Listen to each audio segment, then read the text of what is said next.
Do you have to be insanely good at math to get into quant? Yeah, I mean, I see where you're coming from, but I don't think that's strictly true. The thing is, like, okay, it is the case that if you look at LinkedIn's of people who are at those places, they tend to have, you can assume that they're, probably pretty good at math. But the thing is, like, the test isn't strictly about that. Like, there's stuff that you can study for, and I think it is quite, like, gameable in a sense. Because, like, especially if you have more years of studying, I mean, it's just not like rocket science. Like, you can definitely learn the probability concepts with just, like, enough time.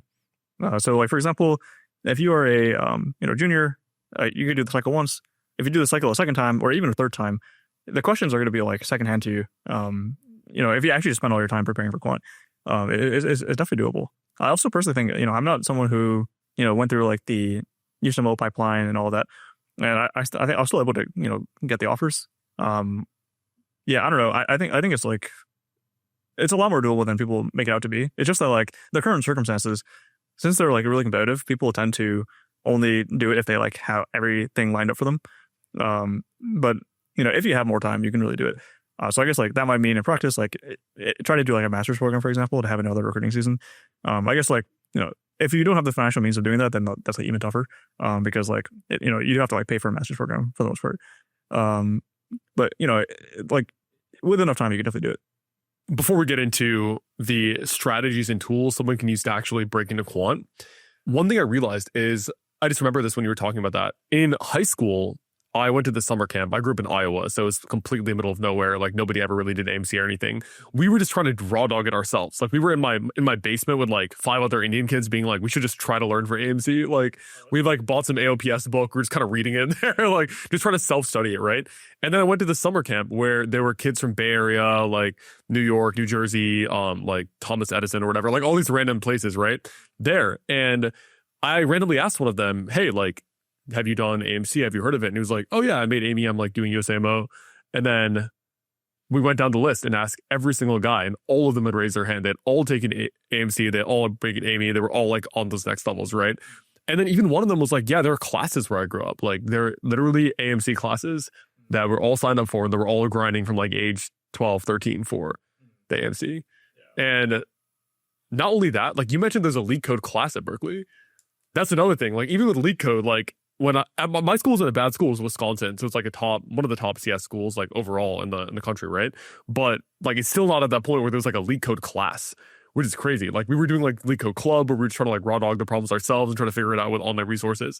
Like, I feel like when you have these access to resources like AMC classes, leak code classes, like, it really does help. Yeah, I mean, the pipeline is, like, very well defined, I guess. Like from where I'm from, like, the competitive area is called Naperville, and they have, like, I mean, I know multiple people who, yeah, they did the exact pipeline. Naperville into USAMO, and then MIT, and then Jane Street. And then that's just where they are now. Like, actually, I know 2 of them who did the exact same pipeline. And so, like, like, yeah, that definitely exists. It's like, it's a bit unfair. And I would say, like, I did get lucky because Berkeley really helped. I wasn't in the pipeline before that, but after I got into Berkeley, like, that really helped me, And actually, I should also even mention, like, at Berkeley, there's something called Traders at Berkeley.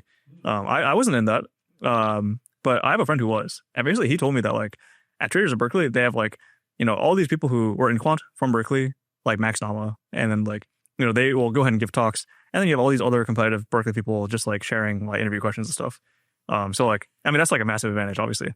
So I probably should have joined it back when I was there, but I never heard of it, so I guess I just, like, didn't. But that like, definitely helps. Yeah, I heard the interview question thing is interesting. Like, my brother also went to Berkeley, and he would tell me that literally, like, there were, like, groups of kids who would, like, do the Jane Street interview and then just, like, share the questions. Yeah, but actually it doesn't really make sense to me because, like, the thing is, like, if they're all competing for the same thing, then, like, the incentives aren't really aligned there, but I don't know, I guess they do. And yeah, if I had that would have been really helpful. So let's actually go into some of those quant resources. You said that you don't have to be insanely good at math. You don't have to be doing competitive math from a young age to actually get into quant. So what are the specific classes and resources someone needs to follow to actually break into the quant field? So, yeah, I guess, like, for probability, okay, yeah, it depends on if you're talking about SWE or trading. If you're talking about trading, you should do well in your probability classes. For me, that's sort of the main thing, honestly. Once I got really good at the probability classes at Berkeley, I didn't have to do much more prep in order to get quant. I mean, I did end up doing a lot more prep, but I don't think it really helped that much compared to just, like, my baseline foundation. So that's sort of the main thing for training, honestly. And for research, similar things. You have to, do well in your research classes, and you should actually do research. So yeah, get into AI research, or like, I guess it doesn't even have to be AI. There's some like physicists who like get into quant research. For SWE, yeah, do well in your systems classes. If you do really well in that, and then do some system design prep, you should be good to go. Do you think quant is still worth it in this day and age? Yeah, it's a good question. I would say like it depends on what your goal is. Ultimately, it's definitely still a good career option, right? Like it pays a lot of money, and yeah, I guess like the other main competitor nowadays is like, I guess, AI. Yeah, you have like companies like OpenAI who are like explicitly trying to recruit people from like HRT and like do these like strategies. But yeah, it depends on what you're trying to do. Personally, I felt like AI was, I guess, like, yeah, more going to be more impactful in the world, but you don't have to make that valid decision. But yeah, I guess like, yeah, overall, yeah, quant is still a good thing, like a good career option. You mentioned how there's that yellow brick road from Naperville to USAMO to MIT to Jane Street. What happens after that? Like, is Jane Street really like the end? Like, they get their Jane Street offer, then you never hear from them again? Or like, what do these people do after they start at Jane Street? Yeah, that's an interesting question.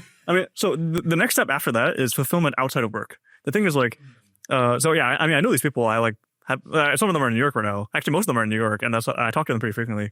Yeah, so the thing is like, for most of those people, unless you like, I have a few different friends here. So one of them moved from Jane Street to Anthropic. So that's like option number one. You like get fulfillment from just like other career stuff that like I guess quant just doesn't satisfy for you. But I have two other friends who are still there, and they just now are just like DJing or like doing all the fun stuff. And that's what like nowadays, like they're just like having fun and like so yeah, that's like the other option. So it's no more like levels beyond Jane Street for these people. It's like you hit Jane Street, you get that income, you have a good day job, and then you start a family, you get married, you like pursue hobbies, etc. Well, okay. Sorry. There is one more option, which is like you just go even further into quant, I guess. Like I have one friend who he's at SIG right now, and he's flying and moving to Australia because they're having a new desk there, and he's just like running that. Firstly, I would never do that because like I just don't care about quant that much. But yeah, props to him. Like that's crazy. I guess that's the next step, I guess. Or you just like go really deep into like really doing well in quant. Will the quant field exist in the world of AI? Well, the financial markets, unless there's like massive differences structurally, which I guess is possible. I don't know. I think it probably will still exist. Yeah, but you never know. I guess like the AGI timelines are probably faster than most people think, and I'm not confident making any prediction after that. Well, what do you feel like the timeline is for AGI? I also don't really want to give an answer there, but It's going to be sooner than most people think. I think that's like pretty much for sure. The thing is like, yeah, the field actually is moving incredibly fast. If you take a look at the growth, I see signs of like somewhat S shape, but I just think that it's going to be like faster than most people think. Okay. The principal argument for this is like basically we're getting closer and closer to automating coding and AI research. And then once that happens, you have a bunch of AI agents doing AI research, and that's just going to produce innovation across the entire world. And that's why like Meta Superintelligence is like explicitly aiming for that goal. Same with a bunch of other companies. OpenAI, they create Paperbench. So yeah, I guess like when that happens, ultimately it's just going to be a bunch of like AI researchers managing like autonomous AI agents, and then they're just going to be really pushing forward So I guess like if you've read the stuff in this space, like you should go read an article called like AI 2027. That's from what's the guy's name? Scott Alexander and Daniel Kotelkolchko or something. They provide like a pretty tangible like story on what that might look like. There's some criticisms about it, and like I think the timeline is faster than I would say. But ultimately, I do think that is the route that the world's going to take. So yeah, I'm like very concerned about AI safety. I think there's like a pretty decent chance that like everything goes poorly. And that's probably worth talking about. But yeah, anyways, I think timeline's going to be pretty fast. Let's talk about it. What's your biggest concern with AI safety? So there's a few. I guess like most people watching this probably like haven't gone too deep into AI research or AI safety. Like the basic argument goes like AI will get smart enough where it has like a decent amount of power. Even if like it's just like code, the thing is like if you're agentic and you can like call tools or you can command like things in the external world compared to just like the digital world, which you can, that's a concern number one. And the concern number two is like, well, will they? And like if they like, will we win or will they win? The thing is like, it also seems likely to me that they will have like their own preferences, even if it's not like a emotional like sentient being like trying to like achieve its goals. The thing is like, inanimate objects can have preferences. A thermostat will prefer for the room to be in a certain temperature. And there's like this notion of like instrumental convergence where like if you get something intelligent enough, like it's going to be very inclined to try to keep itself to being like shut down and stuff like that. Like I don't think it's like as simple as you just like turn off the button and then they can't do anything. Especially when you get distributed, and especially if you consider a world where there are like multiple AGI like systems all like competing against each other. So anyways, I guess like that's like number two. I guess like there's big concern about like what it would want to do in terms of preferences, and number three is like will it win? For this, I think like the best analogy to think about this is like you think about like you're playing stockfish on chess. Like you might not know exactly how it's gonna win, but you could pretty like confidently bet it's gonna beat you in chess. And so like if something is like much smarter than us, like in the way that humans have controlled like other species, it seems very scary. And this is just in the context of like an AI, like not even considering misuse, right? But now imagine a world where like you have people who are like consciously like bad actors trying to compete against each other, or not even competing against each other, but like let's say there's like one person who just wants to like create an AI bioweapon, right? Like you saw the amount of damage that COVID did, or before that, imagine like the Black Death as an example. If you can like get someone who has like a decent chemistry background or like a biology background, and then like really like also knows how to like jailbreak these systems, that's like highly concerning, and this is like just on an individual level, not even like on like the nation state level. So overall, like I guess probably if you're interested in AI safety, you shouldn't listen to just what I'm saying. You should maybe listen to like the other, I guess, like quote unquote doomers. Like listen to like Paul Cristiano. He's like the head of super alignment at OpenAI, or at least he was before like they disbanded that team. Or like Eliezer Jankowski. That's like sort of like the main. I don't know. I mean, I don't really want to give myself like a persona doomer, the doomer persona, because like I'm not actually like a doomer. Like in a lot of sense, like I am very optimistic also about the future of AI, and I really want it to come soon. But I think overall though, like the majority of the population has like been severely underestimating the like negative risk that AI might have, and so I'm like very concerned about that, and that's why we created like an AI safety program. We got funding from like OpenPhil to like run this for free. Like everything I'm saying right here is not like because OpenPhil's like forced me to do so. Like I just like felt concerned about this, and then I went out to OpenPhil, and then they were able to fund us. But so I guess like my recommendation, if you haven't heard about this, is like you should probably like read more into it. I think it is actually like concerning. How do you function in a world where you're worried that AI is going to destroy everything and basically take over? Because I'll give you an example of my brother. He's someone who's like very locked in with these things, right? He's an AI engineer currently. Like he reads a lot about this stuff, and like every like 2 months he'll call me. He's like in his doomer era. He's like, bro, like it's gonna happen. What do I do? I can't even function. So like, how do you keep pushing forward? Okay, I would say like, if you have like mental health considerations, like you shouldn't look into it much deeper, honestly. Like, because I think that like this does make like some amount of like gloom over like your future life. So yeah, I guess like in my case, like the thing is, I don't think the timeline's like that short. So like, okay, it depends on like just basically like your goals. Like if you knew that you had cancer and you're gonna die in the next month, you would approach life completely differently. So that will differ depending on like the timeline. So if it's 1 month, 1 year, 10 years, whatever, like I think most people, like including myself, I'll, like most of the time, like given that we're young and like healthy, it's like easy to like not think about. So you're basing your timelines gonna be different. Like if you have cancer in a month, like you would act very differently for the next month versus you have 1 year left versus you have 10 years left. Yeah. And the thing is like, I guess like, for some cancers, that's like actually like a death sentence, but this is not necessarily a death sentence. Like for the matter, I don't think it's like, okay, you have 10 years left before AI kills us all. Like I don't believe that at all. Like I think that there's like some amount of tail risk that like, okay, there's a chance that like life goes poorly, but like I guess like the sense of like your own mortality will like incentivize you to like actually like really treat today as like special. This is going to get to like really cliche, but like it is very true. Like you should like stay positive. You should like enjoy like the daily moments. It's like hard to like put this in practice, and like there are like reminders I've tried to set for myself to some varying success.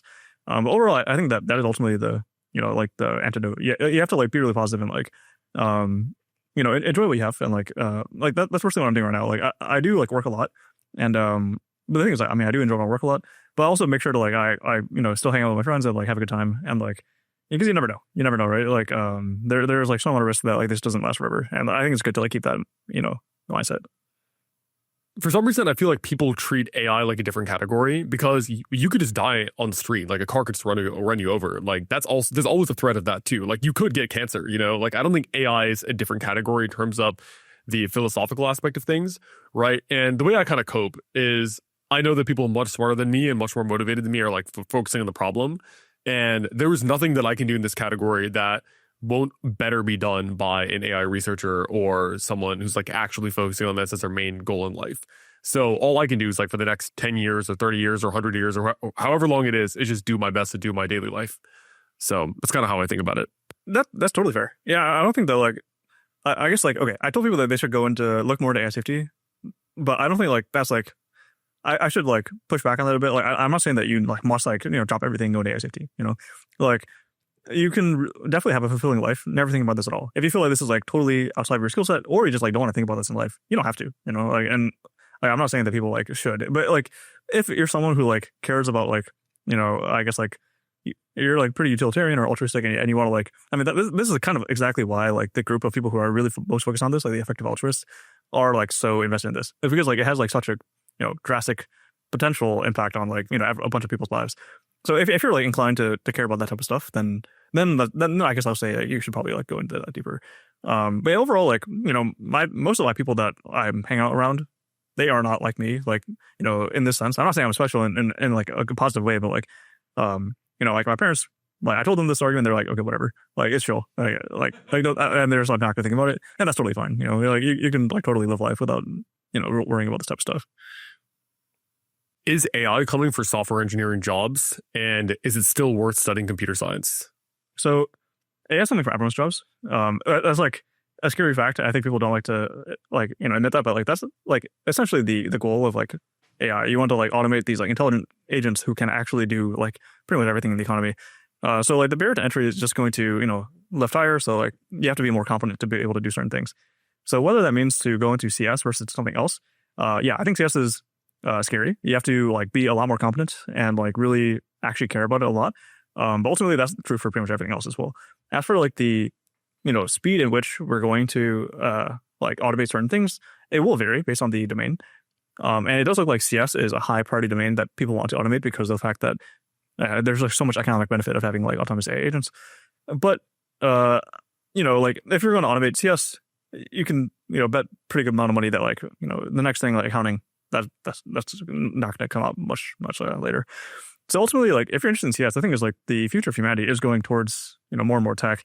It's still a very good skill set to have if you're actually passionate about it, because that's sort of the main factor that determines is it something that you want to stick with it for a long time. Listen up. If you're struggling to land an amazing software engineering full-time job or internship, or if you submitted dozens of applications and you feel like nothing is working, or if you failed multiple online assessments and interviews, or you just feel like you don't understand the process to land a great offer in the market of today, I actually run a school for people like you called the Software Engineering Accelerator. Now, over the past year, we've helped dozens of people land incredible jobs at internships at companies like Google, Amazon, Microsoft, Tesla, Salesforce, Adobe, LinkedIn, Capital One, MongoDB, JP Morgan, and the list goes on.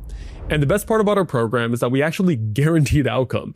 If you don't get the full-time job or internship you want, you don't pay. So if you'd like to work directly with me and my team of FANG recruiters and engineers to land an incredible job in tech guaranteed, click the top link in the description and submit an application to join us.